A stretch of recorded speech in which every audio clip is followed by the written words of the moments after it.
I want to start with that fourth down decision at the end from John Harbaugh. I think that was kind of the biggest conversation point coming out of that game. Yeah. I just can't get worked up about it either way. Nah. I don't know how you feel about it. I understand if you list the facts off this way, all right? It's 20-20. You've been slowing them down the whole game. The Bills offense only has 20 points. If you kick the field goal, you're up 3 in the fourth quarter with 4 minutes left. All you need is one stop. I think that's a misrepresentation of the facts. Yeah. The Bills had scored on 3 of their last 4 possessions. The last drive of the first half, and then they only had 3 possessions in the second half before the final possession. They had scored on 2 of them pretty easily. They were moving the ball fairly consistently. So if you're John Harbaugh in that moment, and I think the way that he explained it was great, if we kick a field goal, they can go down and score and win the game. If we score a touchdown, the worst thing that can happen is that we're going to overtime. And I think the way that game was starting to go, pinning them on the 2-yard line and making them go the length of the field to win that game after not getting it or scoring the touchdown, I can understand that. I can understand kicking it too, but I just can't get worked up about it because I think it's close enough that I understand going either way, and feeling the way that things were kind of trending, I understand why he did it. I'm right there with you. That's how I even said on Twitter was, whatever argument you have, I would say yes. Like if he kicked the field goal, I'd be gone, yep, I get it. Take the lead, try and play some good defense, make him go, 75 yards if it's a touchback. But also, okay, if you don't get this, the worst thing too was Lamar threw the pick and they got a touchback as opposed to being pinned. Yeah, it's 20 yards of field position. In that moment, it matters. And that does matter. It was kind of like everything worst case happened. And on top of it, and it's not like Greg Roman, I've had my qualms with Greg Roman's offense. And of course, today wasn't perfect either. But there was a guy open on that play. Devin Duvernay was open right at the snap of the ball. They ran a pick. They ran a high-low to a corner. And I think I got watched all 22. It's not on the. I was going to ask you that because I was trying to piece together the timing of what Lamar might have been doing when that would have come open, and I couldn't do it with the replays. So I don't know how quickly he felt like he had to start moving out of the pocket, and if that was before that had broken open. I'm going off the dots. That's the best I could do. It's dots has become my game day all 22 sometimes. and I mean, it's we got to make lemonade sometimes. But like what I think that's the thing with Lamar. Lamar has been playing, I mean, truly both of these quarterbacks, Josh Allen and Lamar, have been playing MVP caliber football. They are their teams. They truly are their whole offense, and not just statistically, and also just watching with the eye test. But Lamar's timing is always going to be unique. Like he has his own timing, his own footwork. Russ is the same way. Mahomes is even the same way. They all have these. Josh Allen's the same way. They all have their unique footwork, and that's why I'm curious. I want to watch this on the film. I'm curious if his eyes went to the high-low to Duvernay's side that he ended up getting to. But I want to see where it is at the snap of the ball because I'm trying to piece it together.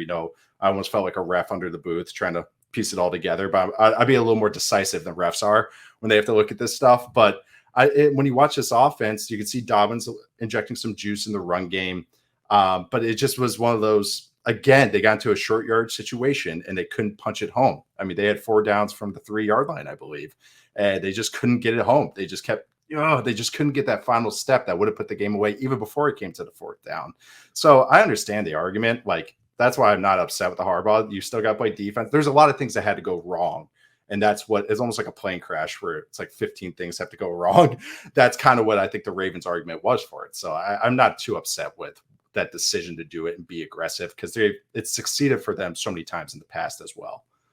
I mean, I think this is the sort of game that Bills could easily lose when you think about the turnovers, where those turnovers happened, how those turnovers happened. They had a tip ball interception on, I believe, their first drive, which was a nasty little play. Oweh dropped back into coverage and got a hand on it, and Humphrey picked it off. And then there was a Singletary fumble. So they turned the ball over twice near midfielder in their own territory, and they still won this game. And I think a lot of it is that when I watched the Bills offense in this game, it was an offense that did at least a little bit to help their quarterback. How many screens to Singletary for chunk yards? The screen they threw to Khalil Shakir. I believe in the high red zone, there was a 15 or 20 yard game. Right. None of that happening from the Ravens. Absolutely none of it. Their passing game today was Lamar scrambling in high leverage moments, a couple lucky tipped balls. I mean, the throw down the left sideline is just absolutely insane. The luckiest thing ever.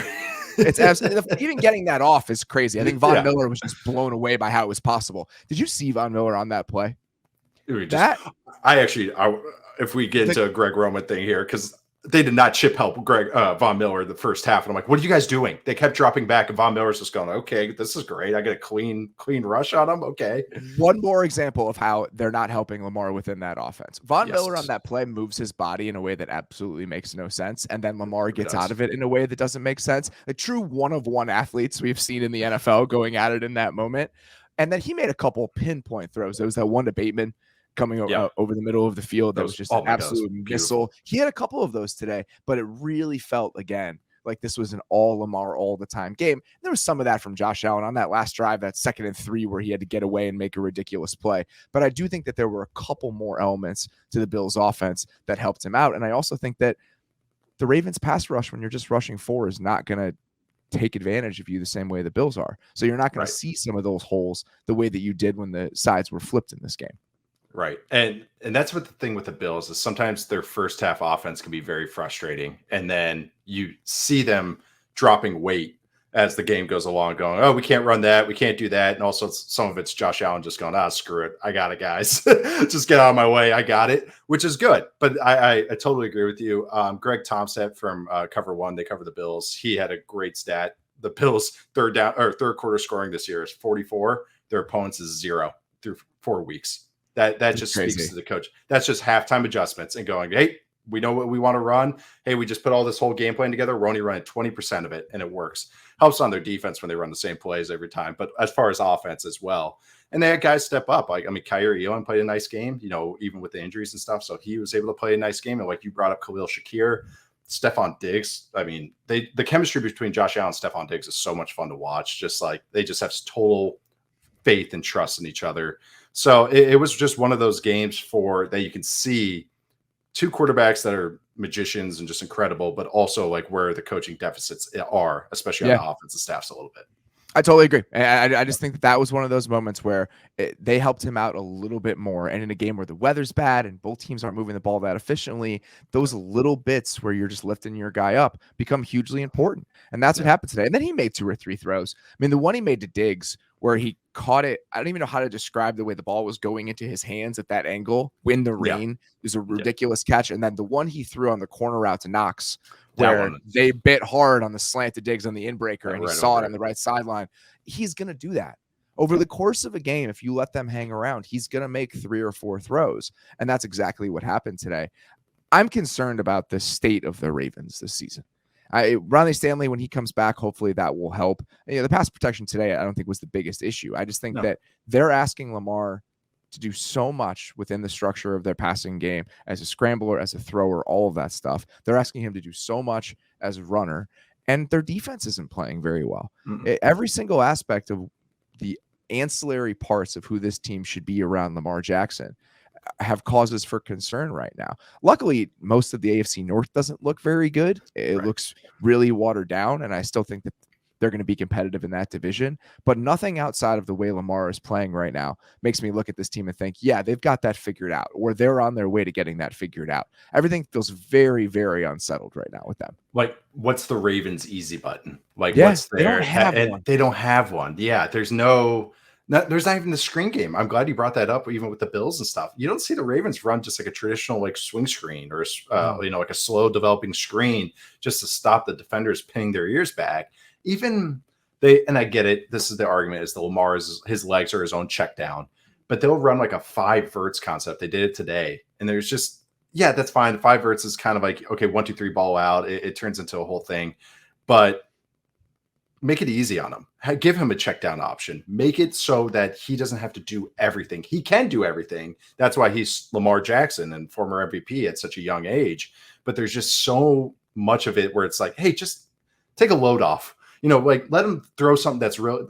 Give a gimme. The Khalil Shakir ones that you brought up, the little flat route that Josh Allen threw, that is zero thinking from the quarterback. It's like, okay, we got him in the blitz look. Aaron Rodgers does it all the time. Okay, we got a little blitz look. Okay, throw it a little flat. Oh, I don't have to do anything. And 2 guys have to block. That was a called screen, though? Because do you think that was a called screen, or do you think he was getting the ball? Because they were blocking pretty fast. I thought it was a called screen.